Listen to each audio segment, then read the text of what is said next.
During her first time, the millionaire whispered in her ear, "I'll go slow," and what happened next changed everything between them. Where are you watching from?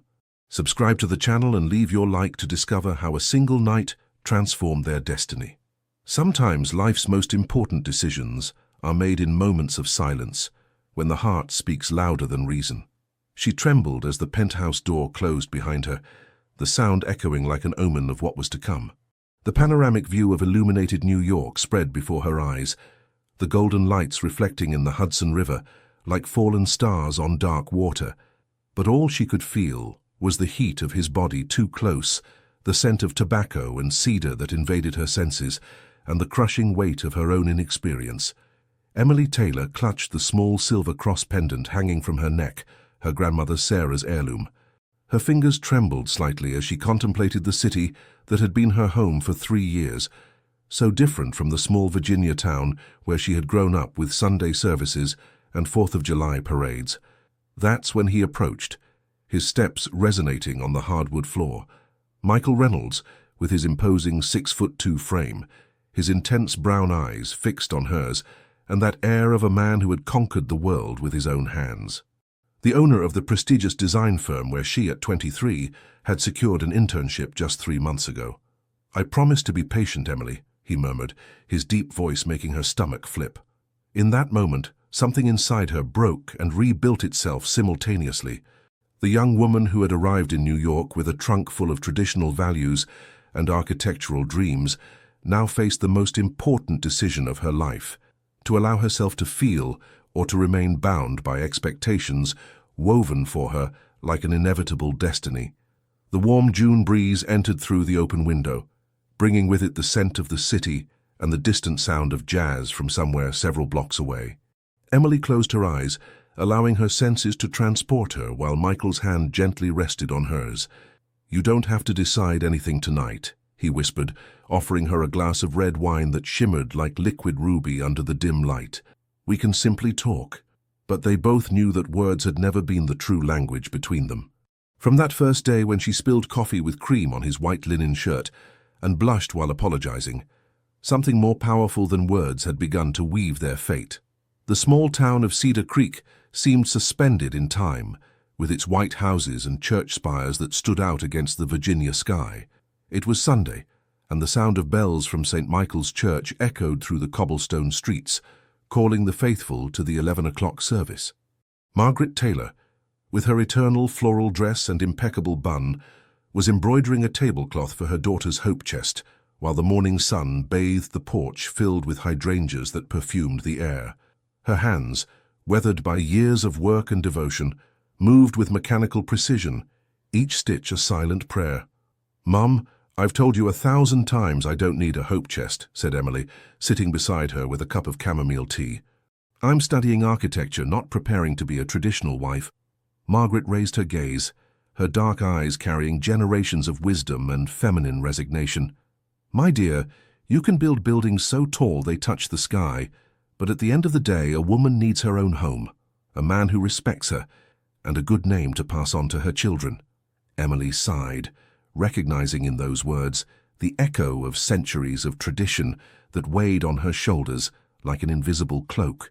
She had chosen to study in New York precisely to escape this predetermined destiny, but every time she returned home, she felt how the roots of the past pulled her back to the ground. "What if I want something more, Mum? What if I want to experience life before locking it into an embroidery pattern?" Margaret's fingers paused for a moment, as if the question had touched an old, never-healed wound. "Feeling too much is dangerous, Emily. Feelings are like wild rivers. If you don't channel them properly, they can sweep you away. Your father and I married because our families decided, and look at us, 30 years later, we're still together. But are you happy, Mom?" The question hung in the perfumed air of the porch as Margaret resumed her embroidery without answering. In her silence, Emily found the answer she feared and the determination she needed to make her own decisions when she returned to New York. That same afternoon, while helping her father Robert tend to the small family vineyard, Emily tried to imagine how he would react if he knew about Michael. Her father, a man with hands calloused from working the land and principles as firm as the twisted trunks of the century-old grapevines, would never understand that his daughter felt something for a man 15 years her senior, divorced, with a reputation that preceded his Chicago name. "You seem distracted, sweetheart," Robert commented, wiping sweat from his forehead with a worn handkerchief. "Is it about your exams?" Emily smiled, grateful for the opportunity for a white lie. "Yes, Dad. The end of my degree is proving harder than I thought. Remember what I always tell you. Things worth having require sacrifice. Your studies are your future. Don't waste them on passing distractions."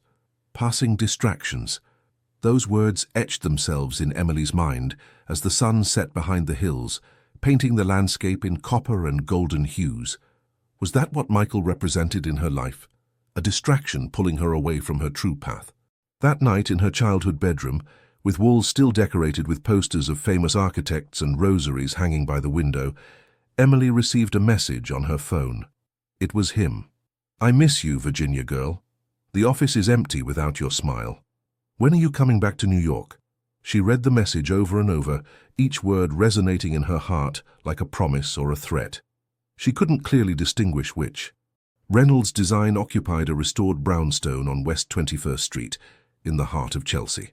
The high ceilings with original moldings contrasted with ultra-modern furniture and large glass panels dividing the workspaces. Emily entered that March morning with her heart pounding in her throat. It was her first day as an intern, after winning the university competition that had opened the doors to one of the most prestigious firms in America. She wore a simple black pantsuit bought especially for the occasion, and had her long chestnut hair tied in a low ponytail. "So you're Emily Taylor, the competition winner?" The deep voice startled her. She turned to find Michael Reynolds in person, not as she had seen him in design magazines, but real, imposing, with that aura of natural authority emanating from every pore of his skin. He wore an impeccable charcoal grey suit, white shirt without a tie, and Italian shoes that probably cost more than Emily's entire wardrobe. "Yes, sir. It's an honor to be here," she responded, extending her hand formally. He looked at her with curiosity, as if he could see through her professional facade to the small-town girl, who still marveled at skyscrapers and crossed herself when passing churches. "Welcome, Emily. Your project on sustainable spaces inspired by traditional Virginia architecture impressed me. You have a gift for blending the old with the new," he said, shaking her hand perhaps a second longer than necessary. "Jessica will show you to your workspace." Thus it all began, with a handshake, a look that lasted too long, and the seed of an attraction that would grow silently during the weeks that followed. By Friday of that first week, Emily had integrated into the studio's routine, working mainly with the junior team on minor projects. But that morning, as she prepared coffee in the small kitchen, tragedy struck. Michael entered just as she turned with a cup brimming with coffee and cream. The hot liquid splashed directly onto his immaculate white linen shirt. Emily froze, horror reflected in her eyes as she watched the stain spread.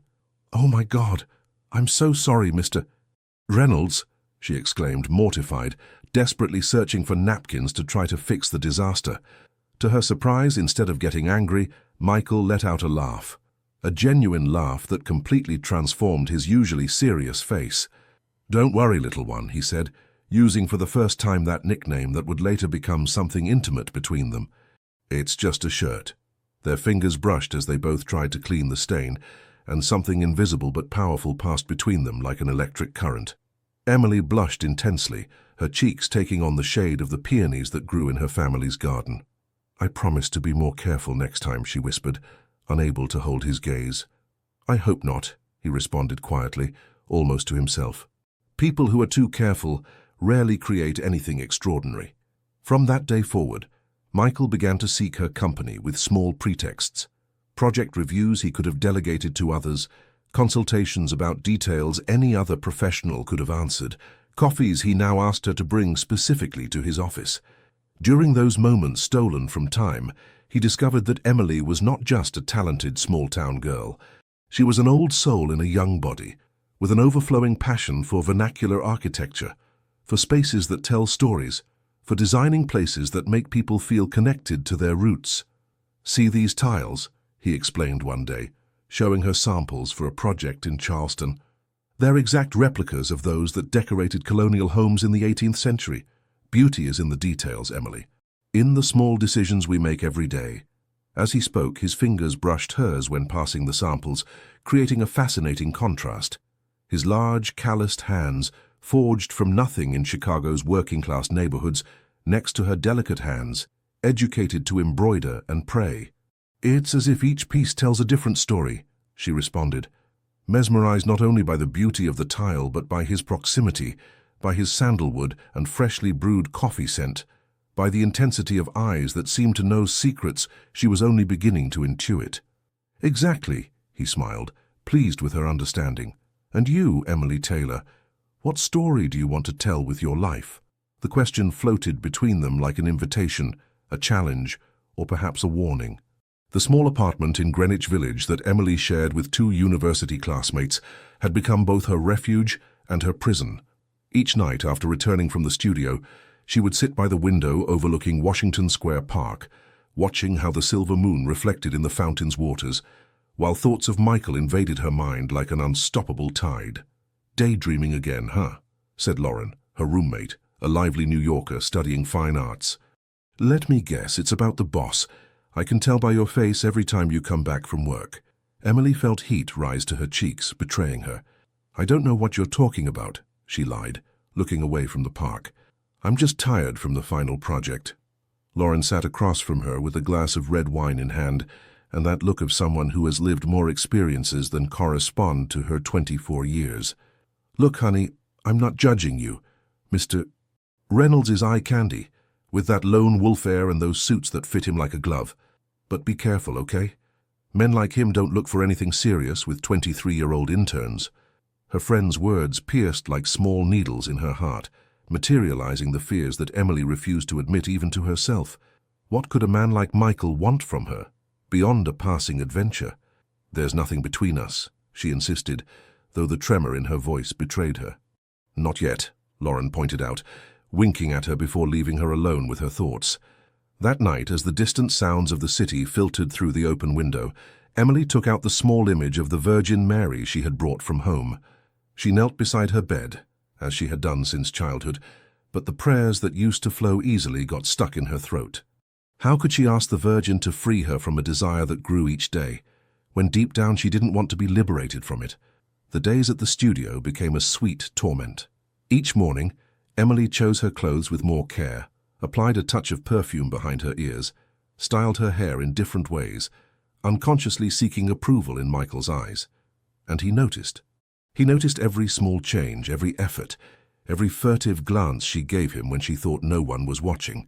The tension between them grew silently, fed by accidental touches while reviewing plans, by professional conversations that drifted into more personal territories, by coffees shared on the building's rooftop, while contemplating the Empire State Building outlined against New York's intense blue sky.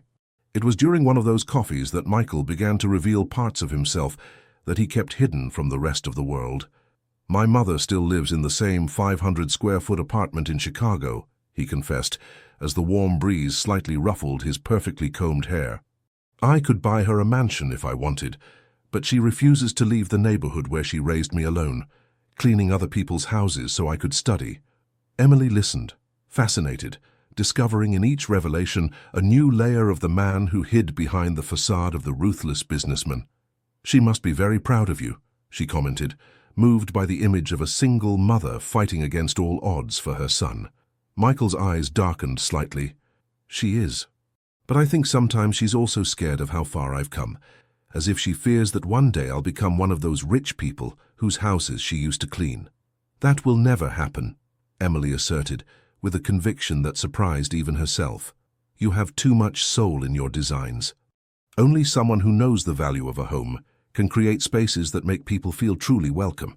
He looked at her then, as if seeing her for the first time, not as the shy intern or the attractive girl, but as someone capable of seeing through his carefully constructed layers. "You're dangerous, Emily Taylor," he murmured, moving imperceptibly closer. "You see things I've spent years trying to hide." Her heart raced when she felt his hand cover hers on the wrought iron table. A simple gesture that contained complex promises. "I'm organizing a dinner this Friday. An important client from Dubai," he said, seemingly changing the subject, though his fingers continued to gently caress the back of her hand. I'd like you to come. Me? But I'm just an intern. I don't have experience with international clients. I'm not inviting you as an intern, Emily. His brown eyes pierced her with intensity. I'm inviting you as a woman. The professional line had just been officially crossed, and they both knew it.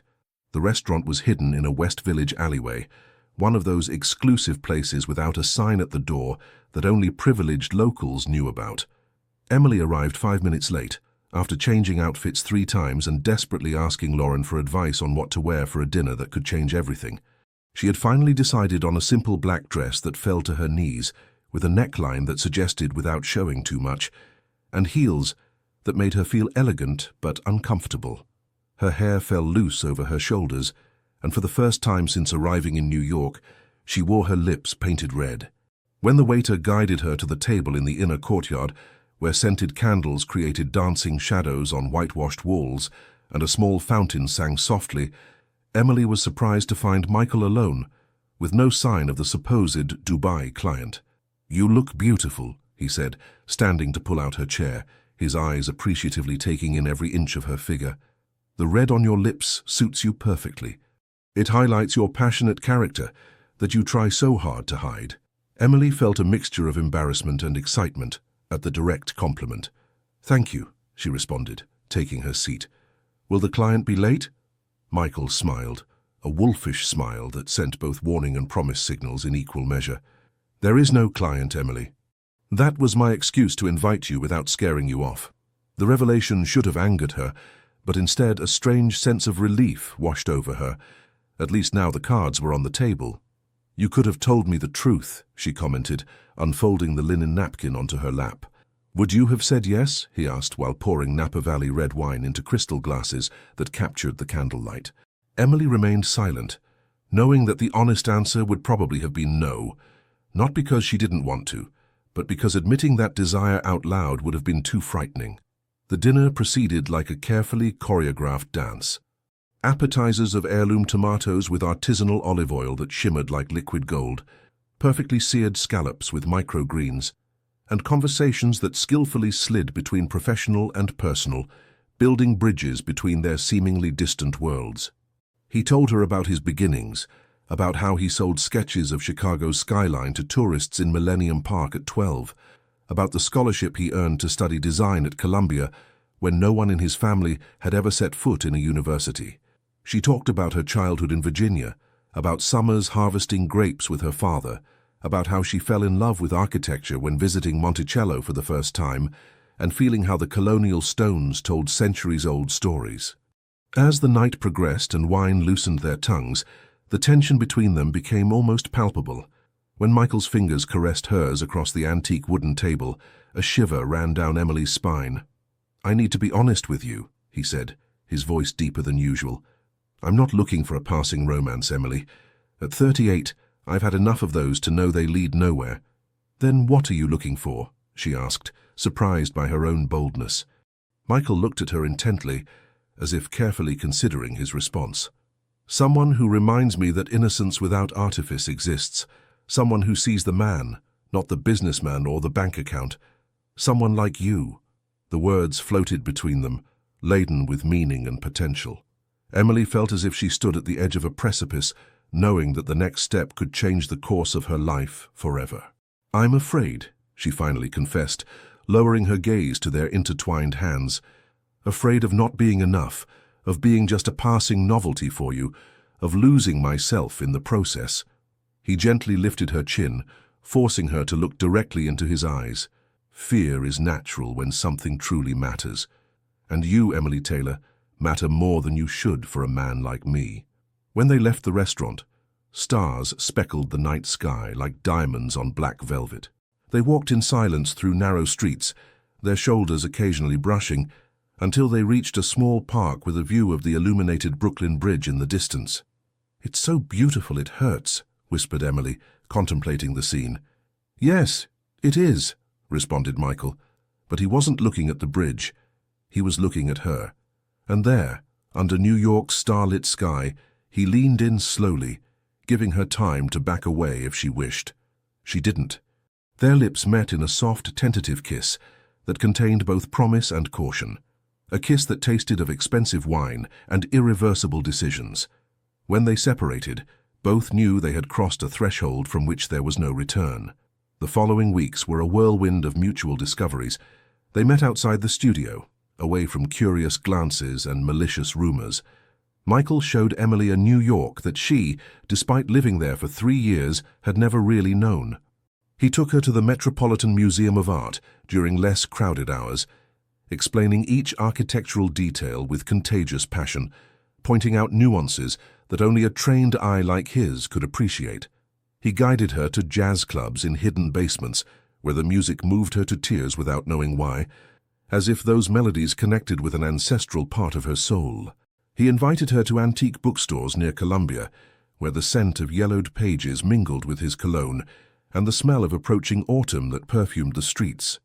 There she discovered that Michael read Walt Whitman, that he collected vinyl records of Miles Davis and Ella Fitzgerald, that he had gone hungry in his childhood in Chicago and still kept the first dollar he ever earned framed in his office. Each revelation made him more human, closer, more dangerous to the convictions with which Emily had been raised. One afternoon, as they strolled through Central Park, under the fresh shade of centuries-old trees, Emily dared to ask what had been gnawing at her mind for weeks. "Why me, Michael? You've been with much more sophisticated women, more experienced, more fitting for your world." He stopped, taking her hands in his expression more vulnerable than she had ever seen. "Precisely because of that, Emily. Because you're not like them. Because when you look at me, you don't see the successful Michael Reynolds who appears in design magazines, but the boy from Chicago who still marvels at the beauty of the world." He paused, as if searching for the exact words to explain something complex. "The women I've known, they all wanted something from me. My money, my influence, my body, never my soul. You're the first who doesn't try to impress or manipulate me. The first who blushes when I look at you too long, who passionately discusses my architectural ideas, who says grace before meals thinking I don't notice." Emily smiled, embarrassed at being caught in this small intimacy. "My grandmother Sarah always says that God is in the small details, even in a bite of bread," she explained, surprised at how easy it was to talk about faith with him when it had always been something she hid in her progressive university circles. "Your grandmother is a wise woman," he smiled. "I'd like to meet her someday." The implicit suggestion of a shared future beyond the immediate present made Emily's heart skip a beat. It was the first time Michael had hinted at something long-term. That same night, in her Greenwich Village apartment, while listening to Lauren talk about her latest conquest, Emily realized how much she had changed in such a short time. The stories of one-night adventures that used to scandalize her now seemed empty, lacking the deep emotional connection she was building with Michael. "You're in love," Lauren declared suddenly, interrupting her own narrative. "You have that look of someone who's found something they didn't know they were looking for." Emily didn't deny it. She couldn't. The feeling had grown silently within her, like those plants that flower even in darkness, desperately seeking light. The next day, while working on a project for a boutique hotel in Martha's Vineyard, Michael entered her small workspace with a determined expression she had already learned to recognize. "I have a proposal for you," he said, sitting on the edge of her desk with that natural confidence that emanated from him. "A weekend at my house in the Berkshires, away from the city, away from judging eyes, just you and me." Emily immediately understood what that invitation implied. A weekend together, away from everything, was a step toward territory she had never explored. Michael seemed to read her thoughts. "No pressure, little one," he added, using that nickname that always melted her defenses. "We can simply enjoy the landscape, cook together, talk without the constant interruptions of calls and meetings. What happens or doesn't happen will depend entirely on you." The decision hung before her like a ripe fruit ready to be picked or left to fall. "I need to think about it," she finally responded, her voice almost a whisper. He nodded, respecting her indecision without pressuring. "Take all the time you need. The Berkshire landscape is especially beautiful this time of year, with the maple trees beginning to change color and the scent of wild herbs filling the air. If you decide to come, we'll leave Friday after work." That night, Emily spent hours in front of the image of the Virgin Mary, the silver cross pressed between her trembling fingers, divided between two worlds. The tradition that had formed her in Sunday services and 4th of July parades, and the freedom that pulsed through the veins of modern New York, where she studied architecture. Her mother's voice echoed in her mind with old sayings about honor and reputation.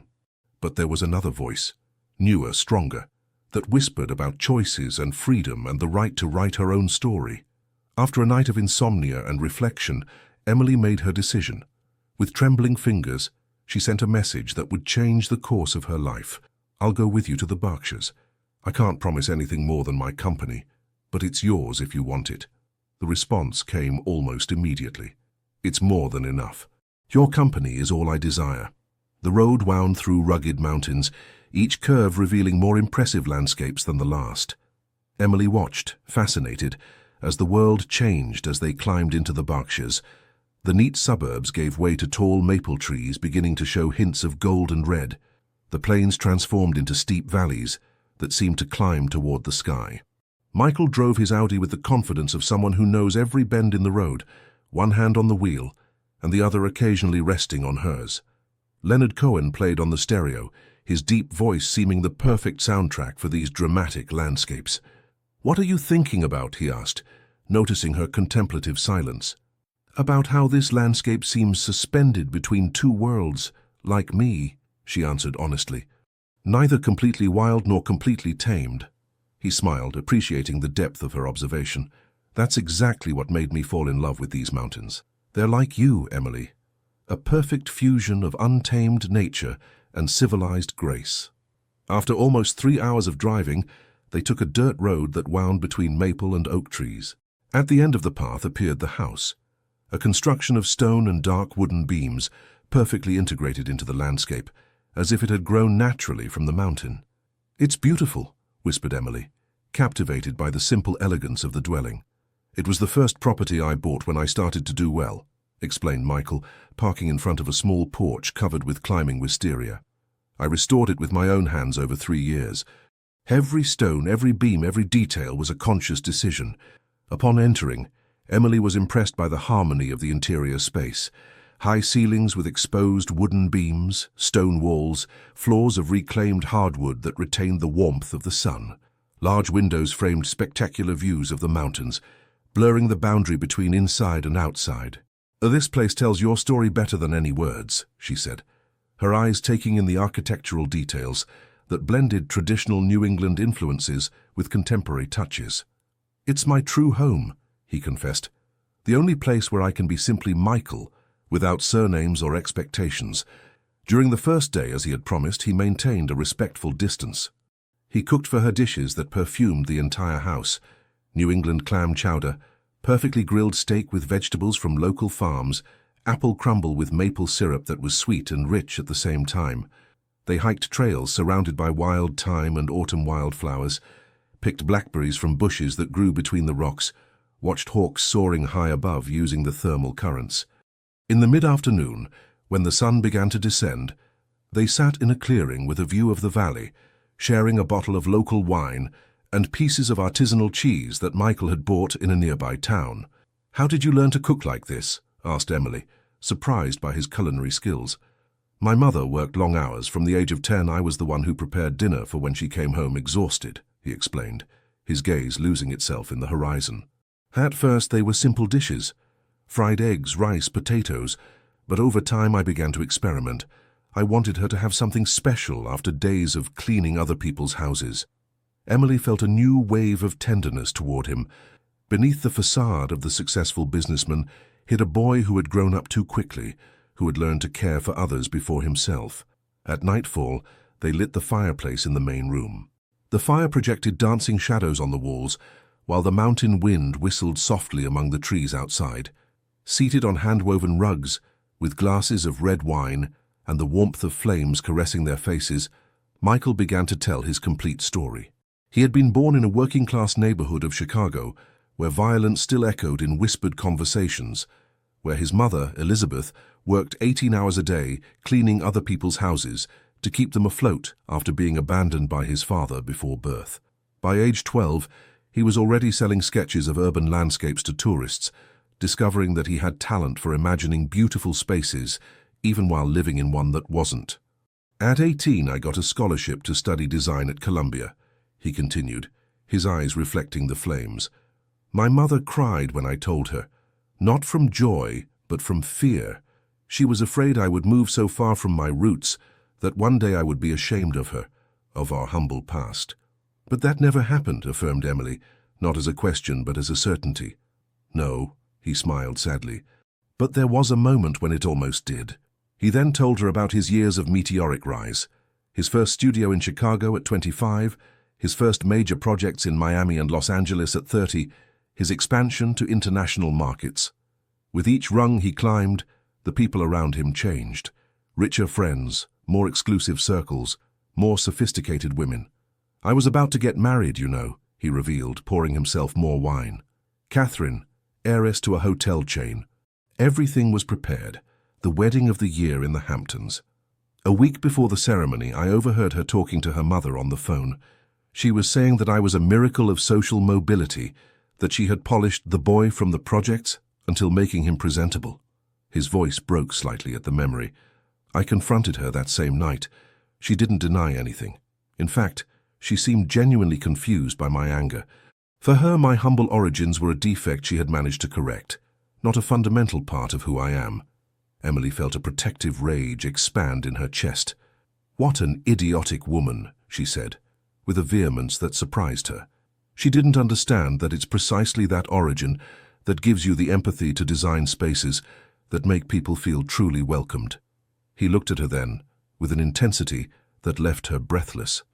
That's exactly what no one had ever seen, Emily. That my calloused hands and my Chicago accent and my memories of poverty aren't obstacles I overcame, but tools I use every day in my work. He moved closer to her slowly, as if afraid of frightening her. Since that disaster, I built walls around myself. I became cynical, distrustful. Relationships were transactional, brief, superficial, until you spilled coffee on my shirt and blushed as if you'd committed a capital sin. His hand gently caressed her cheek, a touch as delicate as the brush of a feather.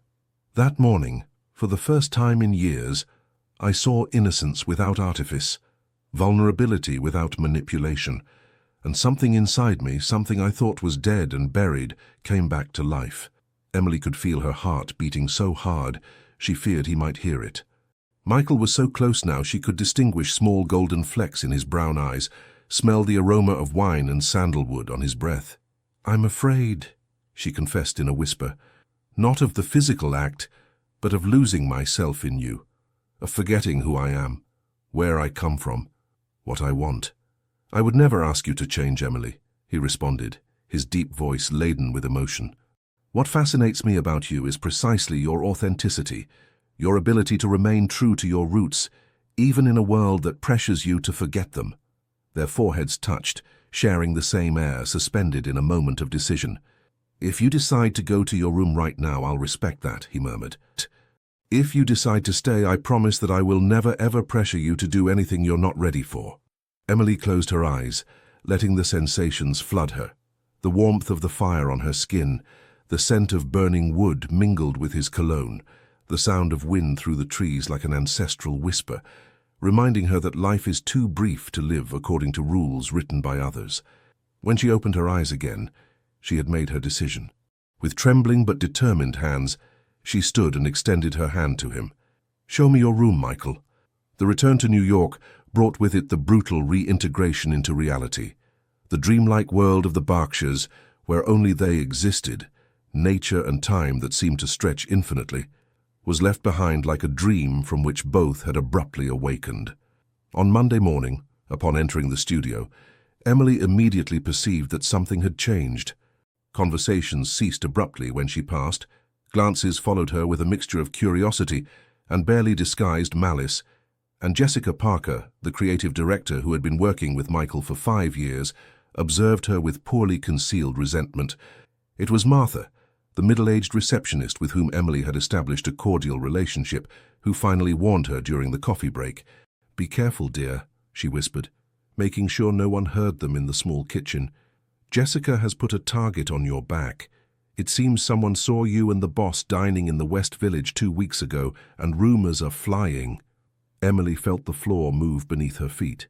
They had been so careful, or at least they thought they had been. She calmed her expression, trying to appear with a tranquility she was far from feeling. "Thank you for warning me, Martha, but there's nothing to worry about. It was a professional dinner to discuss a project." The woman looked at her with that wise compassion of someone who has seen too much of the world. "Darling, you can lie to me, but don't lie to yourself. I know that look, I've seen it before. Just remember that for him, this might be just another chapter. For you, by the way, your eyes light up when he enters a room. It could be the entire story." Martha's words stayed with her throughout the day, growing like a shadow as the sun descended. By the time she finished her workday, the seed of doubt had taken deep roots in her mind. That afternoon, as she crossed Washington Square Park, under the scorching August sun, Emily received a message from Michael inviting her to dinner at his penthouse. Her first impulse was to accept immediately, but something held her back. She needed space to think, to evaluate what was happening in her life, to make sure she wasn't making a mistake she would regret. She responded with an excuse about pending work for the university, the first time she had declined an invitation from him since they began seeing each other. His response was understanding, without pressure, which somehow made her feel even worse. The following days were an exercise in avoidance. Emily arrived at the studio early, concentrated exclusively on her tasks, ate her lunch in nearby parks instead of the common room, and left punctually at closing time. She ignored Michael's calls, responded to his messages with short and professional phrases, meticulously constructing a wall between them. Meanwhile, rumors grew and transformed, fed by Jessica's venom. Emily heard fragments of conversations in the bathrooms, barely disguised malicious comments, that she was just one more in Michael's long list of conquests, that he was using the naive intern for fun, that in weeks she would be discarded like all the others. One afternoon, unable to bear the oppressive atmosphere of the office and the accusing glances, Emily sought refuge in St. Patrick's Cathedral. Seated in the cool shadows, under the imposing Gothic vaults that had witnessed centuries of human drama, she tried to find answers in the shadows and the smell of incense. Was she really just a passing adventure for Michael? Had she let herself be deceived by beautiful words and studied gestures? Was she as naive as everyone seemed to believe? The doubts gnawed at her as she watched the colored light filtering through the stained glass, creating kaleidoscopic patterns on the ancient stone floor. 2 weeks after her return from the Berkshires, Emily took advantage of a weekend to visit her family in Virginia. She needed her mother's embrace, the simple but profound wisdom of her grandmother Sarah, even the rough but honest firmness of her father. It was during this visit, while helping her grandmother shell peas on the porch perfumed by jasmines, when she finally dared to speak, albeit in a veiled manner. "Grandma, how did you know that Grandpa was the right man? Were you never afraid of making a mistake?" Sarah, with her knotted hands and face furrowed by wrinkles that mapped a life of hard work and tenacious love, smiled with that wisdom that only years bestow. "Of course I was afraid, child. Only fools aren't when it comes to matters of the heart," she responded without stopping her work. "But there are fears that protect you and fears that imprison you. You must learn to distinguish them." She paused, as if deciding how much to reveal. "You know, your great-grandparents opposed my marriage to your grandfather John. He was a railroad worker without land or a house of his own. They said he would condemn me to a life of hardship, that I could aspire to something better." Emily listened, fascinated. She had never heard this family story. "But I saw something in him that others couldn't see. His integrity, his way of treating animals with respect, how he shared his scarce food with other workers in greater need," continued Sarah. "The night before we eloped, my mother begged me to reconsider my decision. I remember her exact words, 'Daughter, tradition says that decent women wait and obey.'" The old woman let out a playful giggle, surprisingly youthful in her wrinkled face. "And you know what I answered? 'Mother, tradition is not synonymous with fear. Purity does not mean ignorance. I have the right to choose my love, not to run from it." Her eyes, still vivid and piercing despite incipient cataracts, fixed on Emily's. "My granddaughter, I don't know who the man is who has put that look in your eyes, but if he makes you feel both scared and brave, lost and found, it's because your heart has already made a decision that your head is still debating." Emily felt tears welling in her eyes. Somehow, without being told anything concrete, her grandmother had seen directly into her soul. But what if the rumors are true? What if I'm just another one on his list? What if— Sarah interrupted her with a gesture of her wrinkled hand. The what-ifs are the heaviest chains a woman can carry, Emily. The only truth that matters is what you see in his eyes when he thinks no one is looking. The rest is gossip from people who fear others' happiness because it makes their own unhappiness more evident. That night, lying in her childhood bed, surrounded by memories and simple certainties, Emily made her decision. She would not run away out of fear or pride. She would confront Michael, ask him directly about the rumors, demand absolute honesty. Her heart was already committed. The least she deserved was the truth. Upon returning to New York on Sunday afternoon, an unexpected storm lashed the city. It was one of those rare torrential downpours that transform streets into improvised rivers and cleanse the air of stifling heat. Emily didn't wait until the next day. With her hair soaked and plastered to her face and her clothes dripping, she presented herself at Michael's penthouse. When he opened the door, surprise drew across his face, immediately followed by concern. He had dark circles under his eyes, as if he hadn't slept in days, and stubble that she had never seen in the professional environment. "Emily!" His voice sounded incredulous, as if he were seeing a mirage.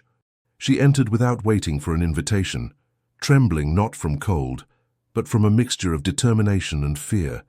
"I need the truth, Michael, the whole truth, about your past, about the previous women, about what I do or don't mean to you."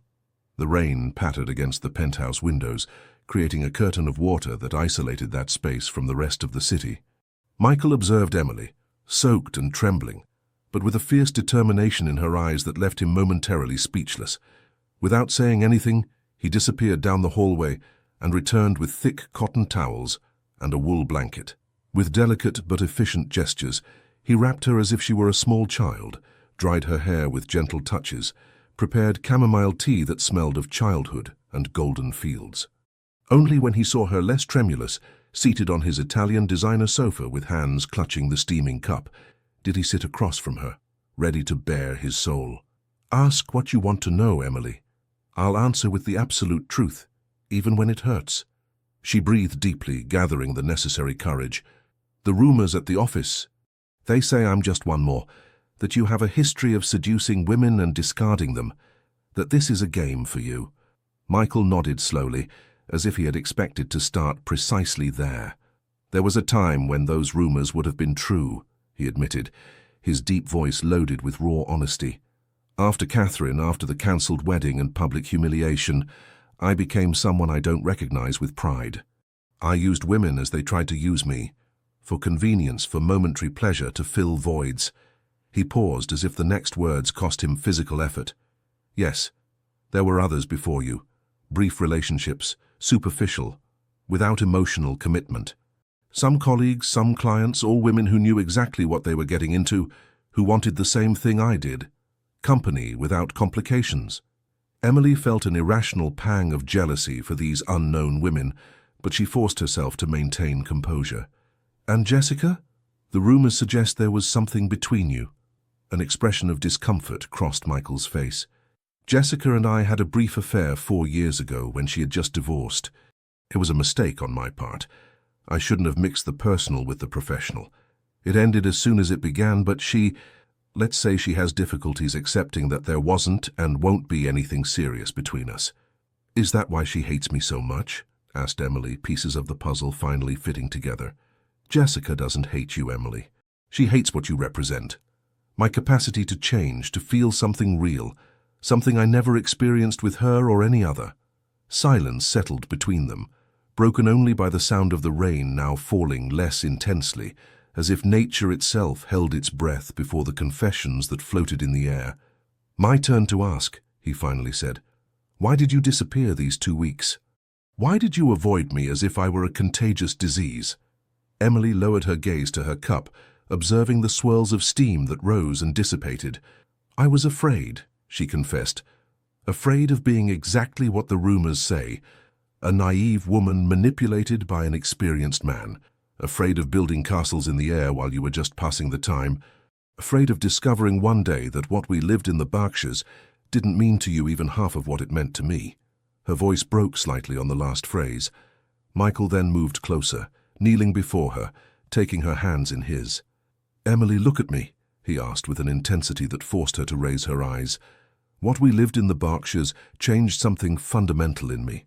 For the first time in years, perhaps in my entire life, I felt completely present, completely alive, completely myself with another person." His brown eyes, usually controlled and enigmatic, now reflected an almost painful vulnerability. "I've spent these 2 weeks in hell, convinced that I had lost you because of malicious rumors, or worse yet, that you had realized that a man of my age, with my past, doesn't deserve someone like you." A solitary, unexpected tear rolled down Michael's cheek. It was the first time Emily had seen him display such fragility, and that simple gesture toppled the last barriers of her distrust. "Tell me about them," she asked softly. "All of them. I need to know what I'm facing, what ghosts inhabit your past." And he did. For hours, while the rain continued falling and then ceased giving way to a starry night, Michael spoke of each woman who had marked his life, of his first teenage love in Chicago, who left him when he got the scholarship to Columbia because she didn't want to tie herself to someone with an uncertain future, of the university relationships, intense but ephemeral, of Lisa, his first serious girlfriend in New York, with whom he lived for 3 years but who finally couldn't bear his impossible schedules while he struggled to establish his studio. He told her about Catherine, the heiress who almost became his wife, and how that failure transformed him into a cynic regarding love. He told her about the dark years that followed, of physical connections without emotional substance, of the loneliness that paradoxically grew with each new professional success. "Until you arrived," he concluded, his voice hoarse after hours of confessions, "with your spilled coffee and your hidden cross and your blushes impossible to fake. And I knew I was in trouble because for the first time in years, I felt afraid of not being enough for someone." Emily, who had listened to each word without interrupting, processing, assimilating, understanding, finally spoke. "How can you doubt being enough? You're Michael Reynolds, the boy from Chicago who conquered the design world with talent and determination. You're the man who cooks New England chowder while reciting Walt Whitman, who knows every architectural detail of the Met, who restored a house in the mountains with his own hands." She moved closer to him, gently caressing his tired face. "You're the man who waited for me, who didn't pressure, who promised me patience and kept that promise. How could you not be enough?" When their lips met, the kiss had a different taste from the previous ones. It tasted of truth, of shared vulnerability, of walls torn down. They were no longer the successful businessman and the naive intern, but simply Michael and Emily, two imperfect souls who had found in each other a mirror and a refuge. That night, in the penthouse's master bedroom with a view of New York washed by the rain and now brilliant beneath the moon, they gave themselves to each other without reservations or half-truths. Each caress was a promise, each whisper a confession, each moment of shared pleasure a silent pact of future honesty. Afterward, as they lay entwined in rumpled sheets with the silver moonlight drawing patterns on their naked bodies, Michael whispered against her hair, "I want you to meet my mother. I want to take you to Chicago, show you where I grew up, introduce you to Elizabeth." The proposal, simple but deeply meaningful, made Emily's heart expand in her chest. "I would love to meet her," she responded with sincerity. "I warn you that she's brutally honest and irrationally protective of me," he smiled. "She'll evaluate your every gesture and word as if you were an architectural project she must approve." Emily laughed softly. "She sounds exactly like my father. Maybe we should introduce them. They would form a formidable interrogation team." The mention of her family brought a new seriousness to the conversation.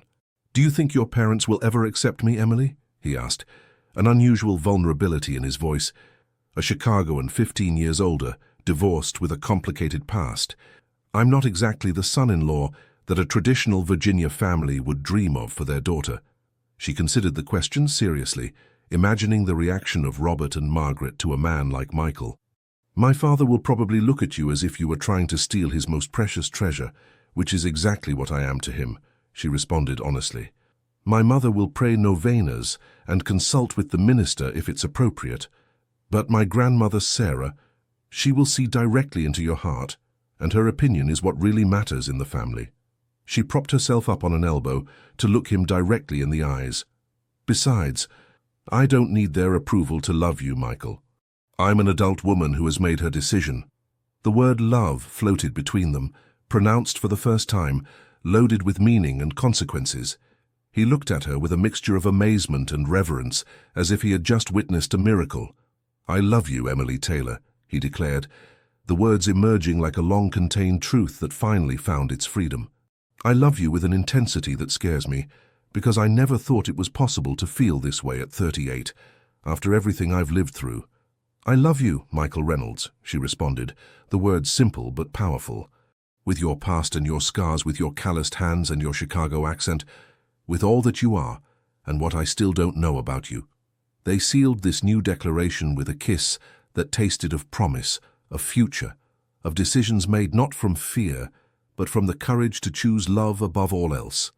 Chicago in July was a surprisingly vibrant city, so different from the New York that Emily knew. The gentle hills that surrounded the industrial city created a natural amphitheater, where the morning mist slowly dissipated, revealing a landscape of contrasts. Smokestacks of old factories next to the silver curve of the Bean, medieval alleys leading to modern avenues. The taxi left them in front of a red brick building in the south side, a functional structure without pretensions built in the 70s to house working families. Michael, dressed more casually than usual in jeans and an unpressed blue shirt, seemed strangely nervous as they climbed the stairs to the third floor. It's the first time I've brought anyone here, he confessed in a low voice. No one in the circle I currently move in knows this part of my life. Emily squeezed his hand in a sign of understanding. Knowing Michael's origin, the place that formed him, was a privilege she didn't take lightly.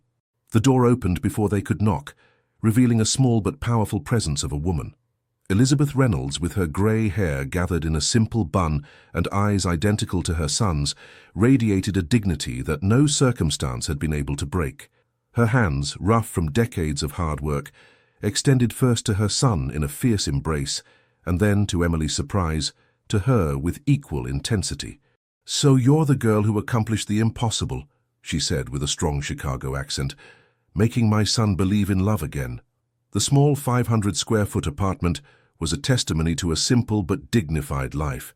Functional furniture carefully maintained, family photographs in simple frames, hand-crocheted curtains that filtered Chicago's grey light. In one corner stood an unexpected element, a small altar with an image of the Sacred Heart and votive candles, revealing a devotion that Michael had never mentioned. During lunch, Elizabeth served chicken and dumplings prepared with a recipe passed down through generations.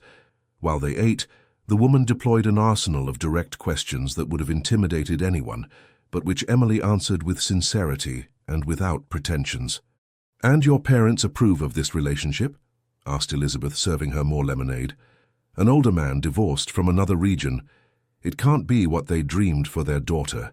"They don't know yet," admitted Emily. "But my grandmother Sarah says that the heart has reasons that reason doesn't know, and she's the true matriarch of the family." Elizabeth nodded, a smile briefly softening her features. "Grandmothers are usually right. Mine, may she rest in peace, always said that Chicagoans and Virginians have more in common than it seems: pride, stubbornness, devotion to the land." Michael observed the exchange with poorly disguised amazement.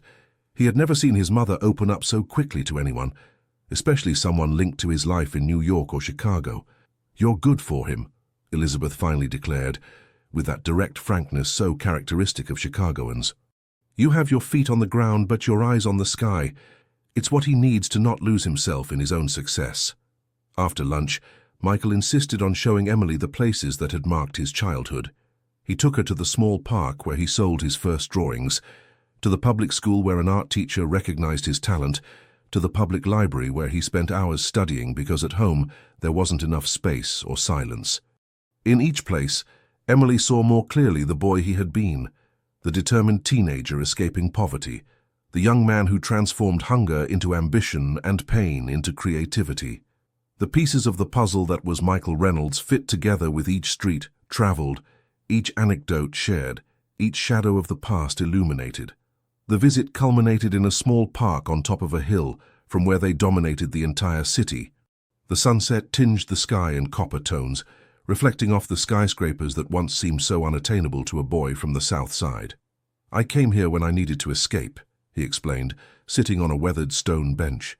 "When the apartment felt too small, or when the neighbors' shouts penetrated the walls as if they were paper.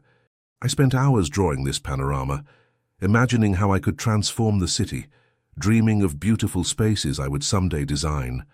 Emily listened in silence, moved by the vulnerability he showed in sharing these intimate fragments of his story. "I think I've always been searching for that feeling of belonging," he continued, his gaze lost in the horizon. "That sensation of being in the right place, with the right person without needing to pretend to be someone I'm not." He took Emily's hands in his expression suddenly intense. "With you, for the first time, I feel I've found my home. Not a physical place, but that interior space where I can be completely myself." The words resonated deeply with Emily, who had also been searching for her place in a world where her traditional roots and her modern aspirations seemed constantly in conflict. "It's curious," she responded, intertwining her fingers with his. "I've always felt divided between two worlds, the small Virginia town where I grew up and cosmopolitan New York where I study, between the simple faith of my childhood and the complex questions of adulthood, between the safety of the known and the call of the unexplored." She paused, contemplating the city that stretched at their feet, so different from the landscapes she knew and nevertheless strangely welcoming. "With you, those divisions begin to heal. I don't have to choose between my roots and my wings. I can honor both parts of myself." They remained in silence for a long time, simply existing together in that space suspended between heaven and earth, between past and future, between what they had been and what they might become. That night, in the hotel overlooking Michigan Avenue, as the fine drizzle so characteristic of Chicago pattered against the windows, Michael took a small velvet box from his jacket pocket. Emily held her breath, her heart racing at what seemed inevitable. "It's not what you think," he clarified with a smile, opening the box to reveal not a ring, but an old iron key. "At least, not exactly." "What is it?" she asked, confused but intrigued. "The key to my first apartment in New Orleans, the one I rented when I left Chicago. 500 square feet of freedom that meant everything to me then," he explained, placing the heavy key in Emily's palm. "I've kept it all these years, even when I could afford much more luxurious places. It's a kind of anchor to my origins." Their eyes met, conveying what words could barely express. "I want to take you there tomorrow. There's something important I need to ask you in that exact place, where my true life began." Emily understood then that she stood at a threshold, before a decision that would mark not only her future, but the way she would integrate her past with what was to come. The key in her hand weighed with the meaning of promises not yet pronounced, but already present in the air between them. "I'll be ready," she responded simply, closing her fingers around the cold metal that gradually warmed with the heat of her skin, as if Michael's story and hers were beginning to merge into a single shared narrative. New Orleans welcomed them with an embrace of tropical heat and intensely blue sky. So different from Chicago's humid gray and New York's golden sunshine, the city offered a third perspective, a new setting for their developing story. The taxi dropped them off on a narrow street in the French Quarter, in the historic center. Michael guided Emily to a building with a peeling facade, but undeniable historic charm. They climbed narrow stairs of worn marble to the third floor, where a dark wooden door with the number 3B awaited the key she still kept. "I haven't changed anything since I moved out," he warned as he opened the door. "It's like a time capsule of my 25-year-old self." The apartment was indeed tiny, a 500-square-foot studio with cracked ceramic tile floors, walls that were once white and now had a yellowish tone, and small windows overlooking an interior courtyard. But what immediately captured Emily's attention were the walls, completely covered with sketches, plans, and architectural drawings, some yellowed by time, others preserved behind glass. "My first design studio," explained Michael with a mixture of pride and nostalgia. "I slept on a mattress on the floor and used an overturned fruit crate as a nightstand, but I had space to draw and dream." Emily slowly toured the room, absorbing every detail, recognizing in those early designs the seeds of the style that would later make Michael famous. The fusion of traditional elements with bold innovation, respect for history combined with vision for the future. In one corner, a small, barely functional kitchen preserved a rusted Italian coffee maker and mismatched cups. In another, a tiny bathroom with black and white tiles forming geometric patterns, and in the center, where there should have been a bed, only remained the rectangular mark on the floor where the mattress once lay. "Why have you kept this place all these years?" asked Emily, genuinely curious. Michael breathed deeply, as if gathering courage for an important confession. "To remind me where I come from, to not lose myself in success, in money, in the adulation of critics and clients," he responded, his voice deeper than usual. "Every time fame or wealth threatened to change me, I would come back here. I'd spend a night on the hard floor, cook pasta in this tiny kitchen drawn by the light of the single ceiling bulb, and I would remember the young man hungry for success, but also for authenticity that I was." He approached Emily, taking her hands in his.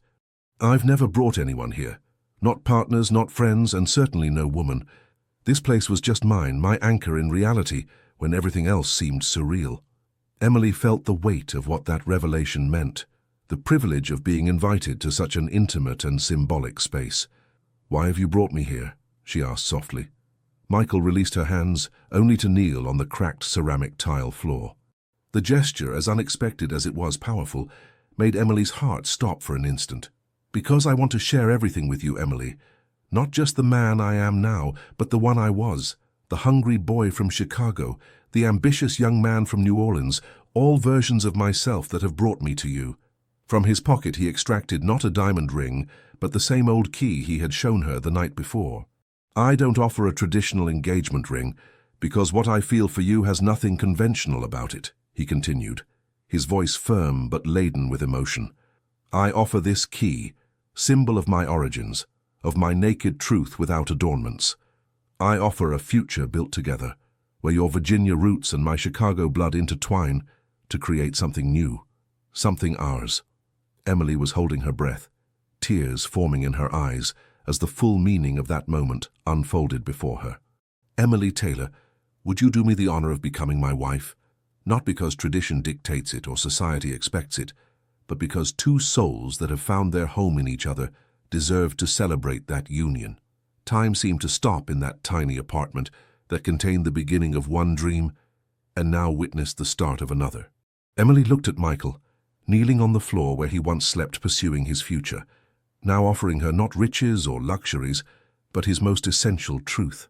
The answer arose not from calculations or practical considerations, but from that deep certainty that had been growing inside her since that first spilled coffee. "Yes," she responded, her voice firm despite the tears now flowing freely down her cheeks. "Yes, I want to build a life with you, Michael Reynolds, with all your past, present, and future versions." She knelt before him, matching his posture, eliminating any hierarchy between them. She took the key from his hands and pressed it against her heart. "And in exchange I offer my truth, my roots, my dreams, my fears, everything I am and hope to become." The kiss that sealed their commitment tasted of salt from tears and promises that went beyond words, beyond rings and traditional ceremonies. A pact between two souls that had found, against all odds, their complementary half. That night they slept on the hard floor of the apartment, on an air mattress hastily bought at a nearby store.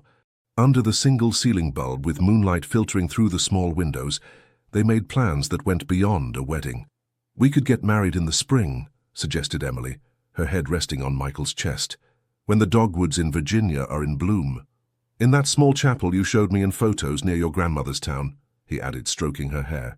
"Something intimate, just family and close friends." They talked about their families, about how to break the news to them, about the challenges they would face. Robert, with his instinctive distrust of any man who courted his daughter, Margaret, with her concerns about the age difference and Michael's past, Elizabeth with her fierce protectiveness of her only son. "My grandmother Sarah will be our ally," assured Emily. "She has a special gift for softening my father when he seems intractable." "And my mother is already on your side," Michael smiled. "I've never seen her accept someone linked to my life so quickly." But beyond the wedding, they dreamed of shared projects, of merging their talents and visions. Emily, about to graduate as an architect, had fresh ideas about sustainability and rescuing traditional techniques that perfectly complemented Michael's experience in interior design. "We could open a joint firm," she proposed, surprising herself with her own boldness. Not as your employee or your wife who works with you, but as equal partners, each contributing their specialty. The idea resonated with Michael, who immediately began to visualize it. Reynolds and Taylor, he murmured, savoring how it sounded. Architecture and interior design that honor the past while building the future. We could specialize in restoring historic buildings for new uses, she continued, growing enthusiastic, preserving the soul of old spaces while adapting them to contemporary needs. As the night progressed, their dreams became more concrete, their plans more detailed. They talked about where they would live, perhaps Boston, a city they both loved for different reasons, how they would balance work and personal life, even the possibility of children in the future. "I've always wanted a family," confessed Michael, surprising her. "Despite my history with relationships, or perhaps because of it, I've always dreamed of creating the stable home I didn't have during my adolescence." Emily looked at him in the dim light, discovering once again new layers in the man she thought she knew. "Me too," she admitted. "Although my parents had traditional ideas about a woman's role, they gave me a deep sense of family, of belonging. It's something I want to recreate someday, in our own way." As dawn began to illuminate the small apartment, they sealed their plans with a new commitment. They would never lose the connection to their origins, no matter how much professional or personal success they achieved. "We'll preserve this place," decided Michael, looking around the studio that had been his first independent home, as a reminder that dreams don't need luxurious spaces to flourish, just determined hearts to pursue them. "And we'll regularly visit Virginia and Chicago," added Emily, "so our future children will know where they come from, so they understand that their roots are deep and diverse." When they finally left the apartment that morning, closing the door with the key that now symbolized their shared commitment, both felt they had crossed a definitive threshold, not just toward a future together, but toward a way of life that honored their pasts while building something entirely new. The Taylor family vineyard rose among century-old oak trees, with its white walls shining like a beacon under Virginia's relentless August sun. The property, modest but well-maintained, had belonged to the family for 5 generations, and every stone, every vine, every inch of land told stories of sacrifices and perseverance. Emily felt her heart hammering against her ribs as Michael's car stopped in front of the main entrance. She had given her parents only minimal information, that she would be coming to spend the weekend and bringing someone important for them to meet. She hadn't mentioned that this someone was her boss, 15 years her senior, or that on her left ring finger she wore an antique silver ring that he had bought in a New Orleans antique shop, a perfect complement to the key she kept close to her heart. "Breathe," murmured Michael, gently squeezing her hand. "Remember that we've faced negotiations with Arab sheiks and Russian oligarchs. Your parents can't be more intimidating." Emily let out a nervous laugh, grateful for his attempt to ease the tension. "You don't know my father when it comes to his only daughter," she responded, watching as the house door opened and 3 figures appeared on the threshold. Robert Taylor, with his eternal straw hat and skin weathered by decades under the Virginia sun, stepped forward with firm steps. He was a man of medium height, but imposing presence with hands calloused from working the land, and penetrating eyes that seemed to see directly into people's souls. Behind him came Margaret, with her eternal floral dress and face that was a map of maternal concerns, and grandmother Sarah, small but erect at 87, leaning slightly on a cane carved by Robert himself. Michael, dressed with simplicity but elegance in linen pants and a white shirt without a tie, descended from the vehicle first, circling it to open the door for Emily in a gesture of courtesy that didn't go unnoticed by anyone. "Dad? Mom? Grandma?" began Emily, her voice firmer than she expected. "This is Michael Reynolds." Robert's eyes narrowed slightly upon recognizing the name. "The owner of the firm where you work?" he asked, his tone neutral but laden with meaning. "Yes, Mr. Taylor," responded Michael, extending his hand confidently. "It's an honor to finally meet you. Emily speaks of you with great admiration." Robert evaluated the extended hand for a moment that seemed eternal before shaking it, his grip firm like a silent test of character. "So you're from Chicago," he commented, his ear immediately catching the accent that Michael had never completely lost. "From Chicago, yes," confirmed Michael, "though I've lived for years between New York, New Orleans, and other cities. The tension was palpable, as Margaret greeted him with nervous courtesy and invited them inside, where the temperature was considerably cooler thanks to the thick walls and the central courtyard shaded by an ancient magnolia. It was Grandmother Sarah who broke the ice in an unexpected way. She planted herself in front of Michael, her eyes narrowed by age but bright with intelligence, and declared without preamble, "So you're the man who put that sparkle in my granddaughter's eyes. Let me see you properly." With the authority that only elderly matriarchs can exercise, she took Michael's face between her wrinkled hands, studying it with intensity, as if reading not just his present, but also his past and future. "You have honest eyes," she finally pronounced. "Eyes that have seen too much too soon, but that still know how to marvel. I like you, Chicago man." The declaration, simple but powerful, seemed to deflate part of the tension. Even Robert appeared to slightly relax his posture as everyone sat around the cherrywood table, where generations of Taylors had shared meals, discussions, and important decisions. The meal that followed was a display of Virginia hospitality: country ham cured by Robert himself, fresh farm vegetables from the garden, blackberry cobbler that Margaret had been preparing since dawn, and bourbon from a local distillery that Robert saved for special occasions. As they ate, the conversation flowed slowly from safe topics to more compromising territories. Robert asked about Michael's business, listening with genuine attention to his explanations of current projects and business vision. Margaret inquired about his family, visibly softening when he spoke with admiration of his mother Elizabeth and the sacrifices she had made for him. It was after dessert, a homemade pecan pie that had been Emily's great-grandmother's specialty, when they finally addressed the true purpose of the visit. "Mr. and Mrs. Taylor, Grandmother Sarah," began Michael, his voice firm but respectful. "I haven't come just as Emily's boss or as a friend. I've come to formally introduce myself as the man who loves your daughter and granddaughter, and to ask for your blessing for our marriage." The silence that followed was so dense, it could have been cut with one of Robert's knives. Margaret let out a small gasp, her eyes moving quickly between her daughter and this man who had just made such a shocking declaration. "Marriage?" Robert's voice sounded as if it had been torn from his entrails. "How long have you been together that you're already talking about marriage?" Emily intervened, knowing this was her moment to show firmness. "5 months, Dad. But sometimes you don't need a lifetime to know you found the right person." "5 months!" exclaimed Margaret, her hand instinctively seeking the cross that hung from her neck. "You're so young, Emily, barely starting your career, and there are considerable differences between you." "If you're referring to my age, Mrs. Taylor, you're right," acknowledged Michael frankly.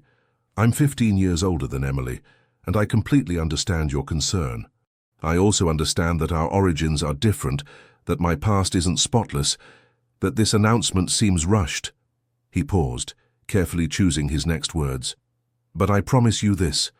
I love your daughter not despite our differences, but including them. I love her connection to her roots, her faith that isn't blind but chosen, her talent that flourishes not from ambition but from genuine passion. And I swear by what's most sacred to me, which is the memory of all the sacrifices my mother made for me, that I'll dedicate every day of my life to deserving the treasure that is Emily." The raw sincerity in his voice seemed to touch something in Robert, whose expression softened imperceptibly. "And what about your plans, daughter?" he asked, addressing Emily. "You always talked about establishing your own architectural firm, about making a difference in rural heritage preservation. Where does all that fit in?" "It doesn't get left behind, Dad," she responded passionately. "On the contrary, Michael and I plan to open a joint firm where my training in traditional architecture will complement his experience in interior design. I want to integrate my Virginia origin with his urban vision to create something that honors both worlds." It was then that Grandmother Sarah, who had remained in observant silence, intervened with her worn but firm voice. "Tell me one thing, Mr. Reynolds. If you had to choose between your professional success and my granddaughter's happiness, what would you choose?" The question, direct as an arrow to the heart of the matter, created an expectant silence. Michael looked into the elderly woman's eyes, recognizing the deep wisdom behind the apparent simplicity of her question. "Her happiness? Without a second of doubt," he responded without hesitation. "I've built an empire, yes, but I discovered that the most luxurious walls are just that, walls when there's no true love inhabiting the space. Emily has taught me that real success isn't measured in completed projects or bank accounts, but in the ability to create a home where two souls can grow together. The old woman smiled, a smile that lit up her wrinkled face with an almost youthful radiance. "That's the right answer," she pronounced, gently tapping the floor with her cane like a judge delivering a verdict. "You have my blessing." Robert and Margaret exchanged glances, a silent conversation developing between them as can only happen between people who have shared decades of life. "I won't say I'm completely convinced," Robert finally admitted, his honesty as harsh as it was comforting. "But I know my daughter. She has the same stubbornness as her grandmother, and if she's chosen this man, she must have her reasons."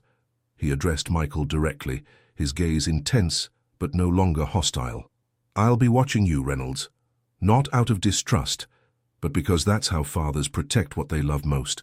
Prove with actions, not words, that you're worthy of her." "That's all I ask, Mr. Taylor," Michael nodded. "The opportunity to show you over time that your daughter hasn't made a mistake in choosing me." That night, as the Virginia sky filled with stars with a clarity impossible in the cities where they both usually lived, Emily and Michael strolled through the family vineyard. Tradition dictated that they sleep in separate rooms under the Taylor roof, a norm that both would respect without question. "It went better than I expected," confessed Emily, her hand intertwined with his. "I was sure my father would bring out the hunting rifle." "There's still time," joked Michael, though the tension in his shoulders had considerably diminished. "Your grandmother is extraordinary. Now I understand where you got that courage that captivated me from the beginning." They stopped under a century-old oak tree, its twisted trunk telling stories of overcome droughts and survived storms, a silent witness to generations of lovers who had sought its shade. "This oak was planted by my great-great-grandfather as a wedding gift to his wife," explained Emily, caressing the rough bark. "They say that if a couple shares a wish under its branches on a full moon night, that wish will come true." Michael looked at the sky, where the full moon shone with supernatural intensity, bathing the landscape in liquid silver. "What do you wish for, Emily Taylor?" he asked, drawing her into his arms. She looked into his eyes, finding in them the reflection of her own future. "I wish that we build something that endures beyond us," she answered simply. "Not just buildings or designs, but a legacy of love that transcends stone and time." "It's a beautiful wish," he murmured against her hair. "And we'll make it reality, not through the magic of ancient oaks, but through the strength of our shared will." They sealed that promise with a chaste but deep kiss, conscious of the protective eyes that might be watching from the house, but more conscious still of the sacred pact they had just made under the Virginia stars, that had witnessed loves and promises since immemorial times. Spring arrived in Virginia with an explosion of colors and scents that transformed the fields into living tapestries. Dogwoods in white and pink dotted the landscape like an artist's divine brushstrokes. Magnolias laden with heavy blossoms perfumed the air, and the sky seemed bluer, more infinite, as if nature itself wanted to celebrate the union that was about to take place. The small chapel of St. Roque, built in fieldstone in the 18th century and lovingly restored by generations of locals, stood on top of a hill with a view of the valley where Emily's hometown spread. Its austere but welcoming interior had been decorated with elegant simplicity. Wildflowers gathered that very morning, beeswax candles that perfumed the air with their honey scent, and white fabrics that softened the hardness of the ancestral stone. In the family home, transformed into a hive of activity since dawn, Emily prepared with the help of her mother and grandmother. Her dress, designed by herself and crafted by the skilled hands of a local seamstress, was a masterpiece of simplicity. Natural silk in ivory tone that fell in clean lines to her feet, with a discreet neckline and three-quarter sleeves of Virginia lace that had belonged to her grandmother Sarah's wedding dress. "Something old?" smiled the old woman, adjusting the lace with surprisingly agile fingers for her age. "So you remember that true love has deep roots." Margaret approached with a small blue velvet box. "Something borrowed and something blue at the same time," she said, revealing a pair of sapphire earrings set in silver. "They belong to my mother, who received them from hers. Someday they'll be yours forever, but today you wear them borrowed as a promise of continuity." Emily accepted them with eyes bright with emotion. moved by this unexpected gesture of acceptance from her mother, who had initially been the most reluctant about the wedding. And something new, added Lauren, her friend from New York who had traveled to be her maid of honor, giving her a fine silver bracelet with small green stones. Emeralds for good fortune and truth in love. Meanwhile, in the old manor house they had rented to accommodate Michael's family and close friends, the groom prepared with the help of his mother Elizabeth and his best friend David, a Chicago architect who had witnessed his transformation from the hungry young newcomer to the successful businessman he was today. Michael had opted for a dark gray bespoke suit, immaculate white shirt, and a tie the same green shade as the Virginia pines that surrounded the chapel. On his lapel, a small silver brooch in the shape of a grapevine, a Virginia symbol of strength and perseverance. "You look handsome, son," declared Elizabeth, adjusting his tie knot with that pride mixed with melancholy that only mothers can feel on such occasions. "Your father, wherever he is, should see you today." It was the first time she mentioned the man who had abandoned them before Michael's birth, and the comment, loaded with unexpressed emotions, created a moment of deep intimacy between mother and son. "It's okay, Mom," he responded with affection. "I have everything I need here. I have you, who were both father and mother. And soon I'll have Emily, who is my present and future."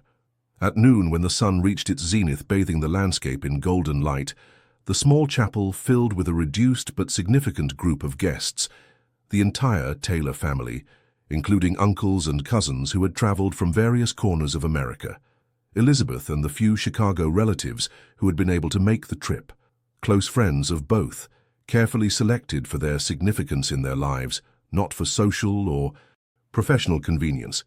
The ceremony, officiated by the town's minister, who had known Emily since her baptism, combined Protestant tradition with personal touches that reflected the fusion of their worlds.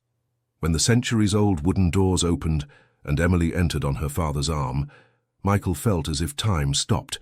She advanced down the central aisle, stepping on petals of wildflowers, her face partially veiled by an antique lace mantilla that had belonged to 5 generations of Taylor women.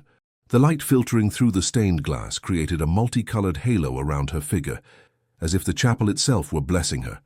The vows, written by themselves, spoke not of submission or perfection, but of conscious commitment, of daily choice, of love built with the same patience and dedication with which buildings destined to last centuries are raised. "I, Michael, take you, Emily, not as possession but as companion," he pronounced, his voice resonating in the ancient stone walls.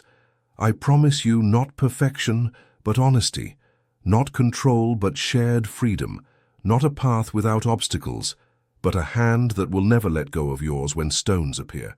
Emily's eyes shone with contained tears as she responded, "I, Emily, take you, Michael, not as savior, but as equal. I promise you not blind obedience, but conscious respect, not superficial admiration, but deep understanding, not dependence, but interdependence, where we both grow together without losing our individual essence." When the minister declared them husband and wife, and Michael gently lifted the mantilla to kiss her, a ray of sunlight pierced the main stained glass window, bathing them in a shower of colors that seemed a divine sign even to the most skeptical among those present. The celebration that followed at the vineyard, restored by Michael especially for the occasion, was a feast that fused traditions from both regions. A whole Virginia ham, carved by a local expert, artisanal cheeses from small producers across America, wines from Virginia and California competing amicably on tables, and a wedding cake that combined traditional Southern pecan with touches of Chicago-style cheesecake. As evening fell, when the golden light of sunset bathed the landscape, transforming the dogwoods into mystical silhouettes, the dancing began. First, following local tradition, the bride and groom danced a Virginia reel, patiently taught by grandmother Sarah to Michael during the previous months. Then, to the surprise of many and the emotion of Elizabeth, the musicians changed to a Chicago blues that Emily had secretly learned as a gift to her husband. It was during that dance, as her feet followed the ancestral steps of Michael's land, and her hands moved with the grace of centuries of preserved tradition, that he leaned to whisper in her ear, "Thank you for teaching me that patience is not weakness. It's the most powerful form of love." Hours later, when most guests had already retired, and only a few close family members remained conversing by the fireplace lit, despite the mild spring temperature, Michael and Emily slipped away, silently. Michael had prepared a surprise that few knew about. He guided his now wife along a path illuminated with small oil lamps until they reached a building that Emily hadn't seen before, hidden among century-old oaks at some distance from the main house. "What is this?" she asked, intrigued by the stone structure whose architecture seemed a perfect fusion of traditional Virginia style with contemporary touches. "Our refuge," he responded, opening the hand-carved wooden door. "A place that is neither completely Chicagoan nor completely Virginian, but something new, something ours."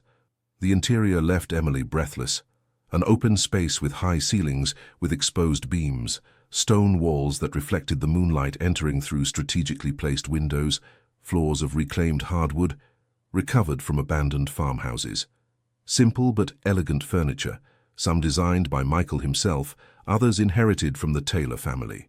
And in the center, an artisanal bed built with oak wood, covered with bedding embroidered by women from the town following ancestral patterns.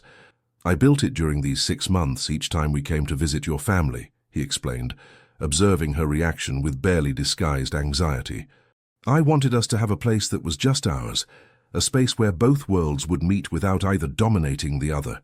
Emily toured the room, caressing the walls, admiring the details, colonial tiles alongside contemporary ironwork, Virginia fabrics, and New Orleans pottery, each element carefully chosen to tell a story of integration and mutual respect.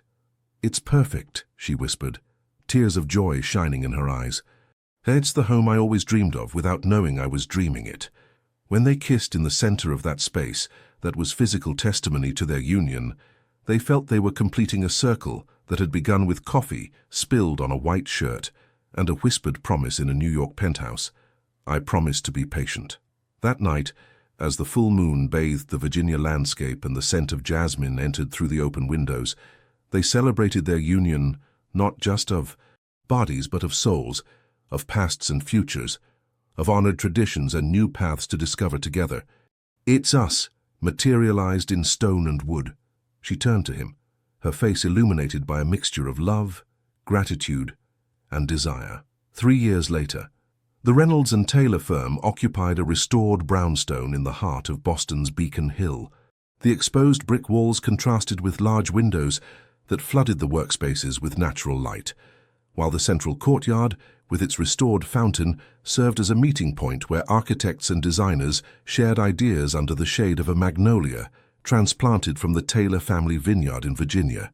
Emily, now 27 and a respected name in the field of sustainable architecture, supervised a team of young professionals while distractedly caressing her 6-month pregnant belly.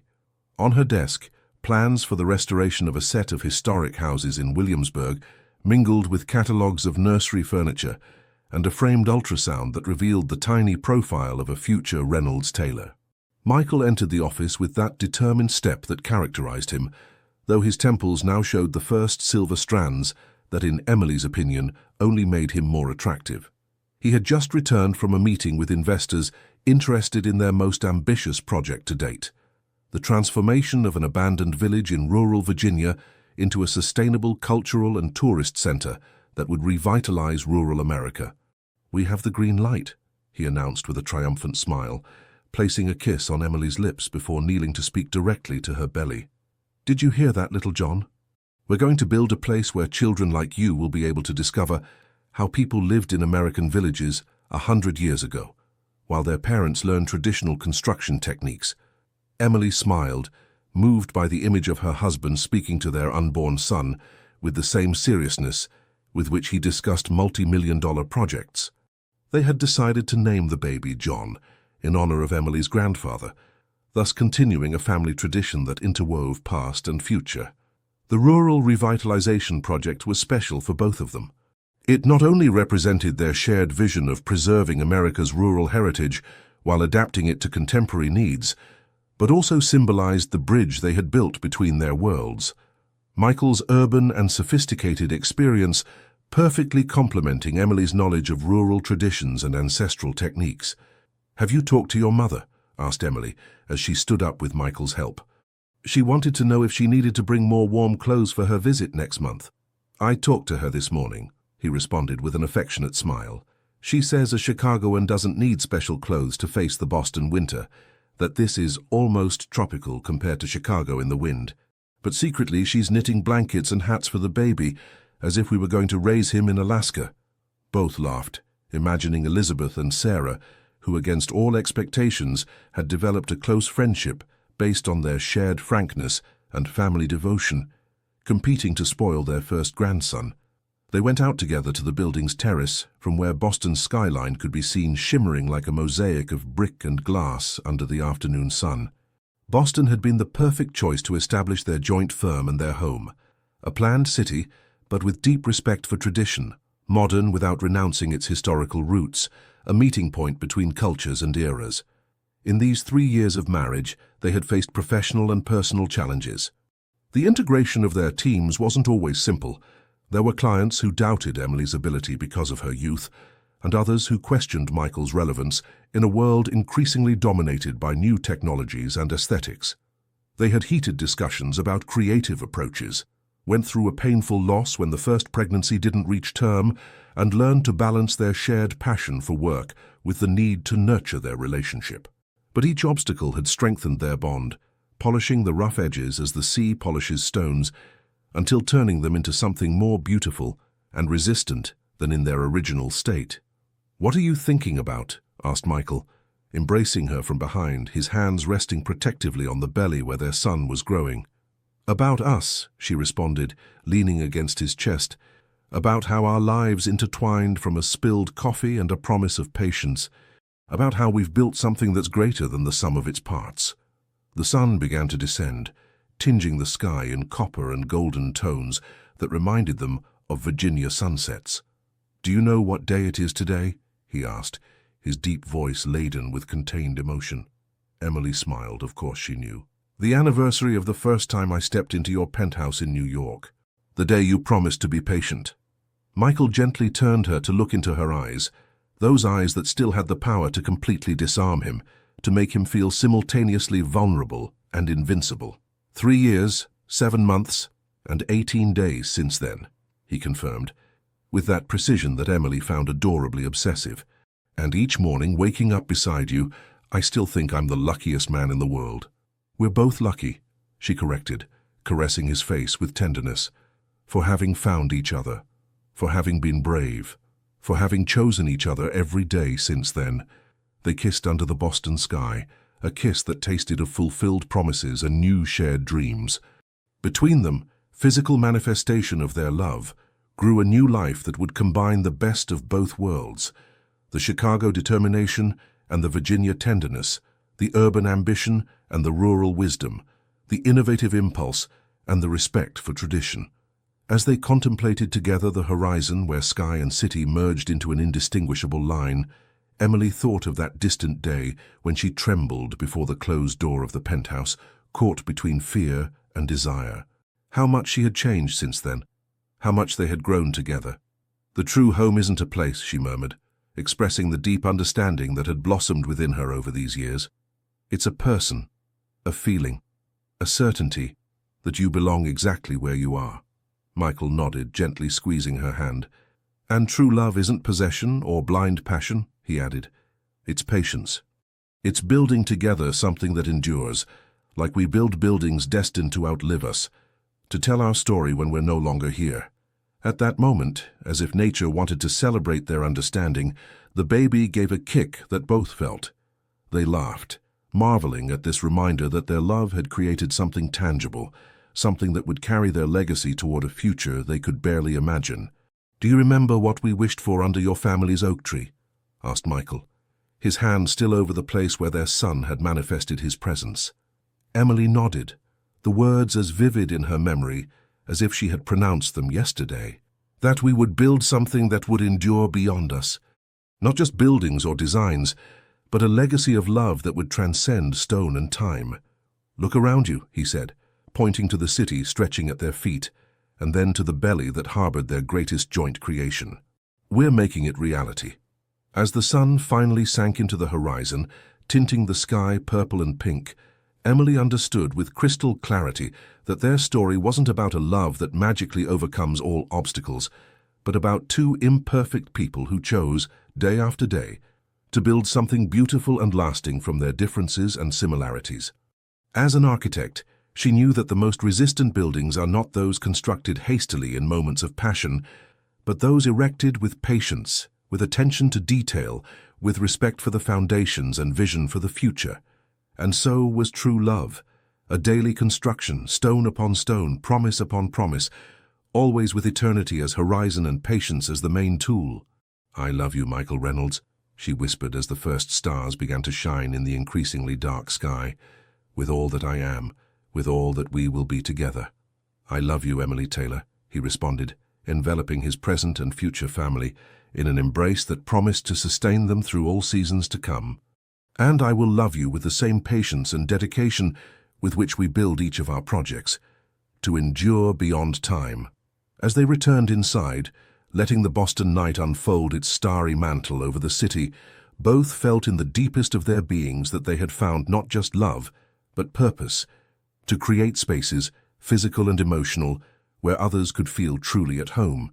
And that perhaps was the highest form of love, one that not only transforms those who live it, but that expands like ripples in water to touch and improve other lives. The seed planted that day in the New York penthouse had grown to become a strong and beautiful tree, with deep roots in tradition and branches extending toward a future full of possibilities. And under its shade, future generations would find refuge and learn that the most powerful love always begins with a simple promise: "I promise to be patient,